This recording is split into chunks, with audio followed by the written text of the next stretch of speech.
औरंगजेबाच्या कबरी संदर्भातली छत्रपती संभाजीनगरातील औरंगजेबाच्या कबरीवरनं राजकारण पेटलंय। भाजपच्या नेत्यांसह अनेक सरकारमधल्या अनेक मंत्र्यांनीही कबर हटवण्याची मागणी केलेली।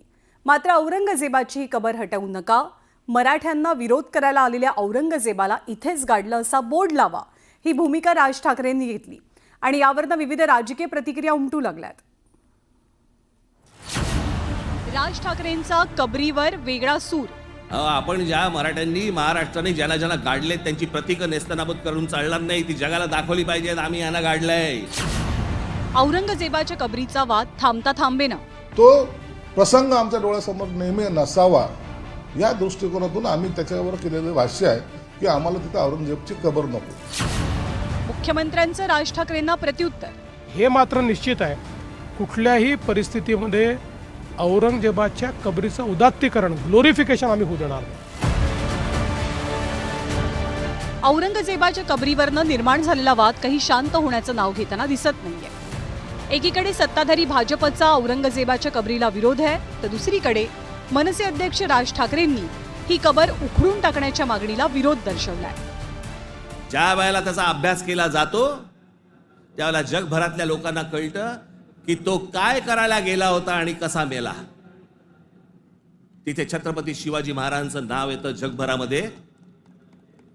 जी कबर आहे ना, जी सजवलेली काढून टाका, कबर नुसती दिसली पाहिजे आणि तिथे एक मोठा बोर्ड लावा, आम्हा मराठ्यांना संपवायला आलेला औरंगजेब इथे आम्ही गाडला गेला। औरंगजेबाच्या कबरीवरनं राज ठाकरेंनी घेतलेल्या भूमिकेवरनं वाद पेटला नसता तरच नवल, कारण सत्ताधाऱ्यांच्या भूमिकेला राज ठाकरेंचं वक्तव्य छेद देणार आहे। त्या काळामध्ये संभाजी महाराजांचे जे हालाल करून मारलंय तो प्रसंग आमच्या डोळ्यासमोर नेहमी नसावा या दृष्टिकोनातून आम्ही त्याच्यावर केलेले भाष्य आहे की आम्हाला तिथे औरंगजेबाची कबर नको।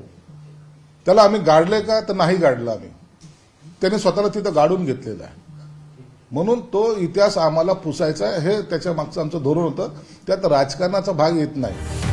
मुख्यमंत्री देवेंद्र फडणवीसांना राज ठाकरेंच्या विधानाबद्दल विचारलं असता त्यांनी पुन्हा एकदा पुरातत्व खात्याकडेच बोट दाखवलंय। बघा, आमची भूमिका अतिशय स्पष्ट आहे की ही जी काही कबर त्या ठिकाणी आहे ही ASIची प्रोटेक्टेड कबर आहे। त्यामुळे आम्हाला औरंगजेब आवडो का न आवडो, कायद्याने 50, 60, 100 वर्षापूर्वी त्याला त्या काळामध्ये 60 वर्षापूर्वी प्रोटेक्शन मिळालेलं आहे आणि म्हणून त्या ठिकाणी जे काही कायदा आहे त्या कायद्याचं पालन करणं ही आमची जबाबदारी आहे। हे मात्र निश्चित आहे, कुठल्याही परिस्थितीमध्ये औरंगजेबाच्या कबरीचं उदात्तीकरण, ग्लोरिफिकेशन आम्ही होऊ देणार नाही। आता या वादावरती भाजपची मातृसंस्था राष्ट्रीय स्वयंसेवक संघानेही भाजपसह हिंदुत्ववादी संघटनांचे कान टोचले। अनावश्यक विषय उठाया गया है। एक है, उसकी मृत्यु यहाँ हुई तो कबर यहाँ बनी हुई है, जिनको श्रद्धा है वो जाएंगे।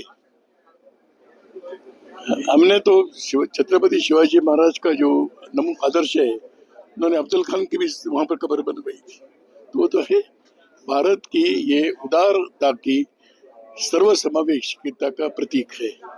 वो कबर रहे, जिसको जाना है वो जाए। छावा सिनेमा प्रदर्शित झाल्यानंतर औरंगजेबाच्या कबरीचा वाद पेटला। यावर भाजपनं आक्रमक भूमिका घेतली आणि वादाला हवा मिळाली। आता राज ठाकरेंनी कबर उखडून टाकण्याच्या भूमिकेला विरोध केल्यामुळे नवीन वादाला सुरुवात झाली आहे। Bureau report, news 18 Lokmat.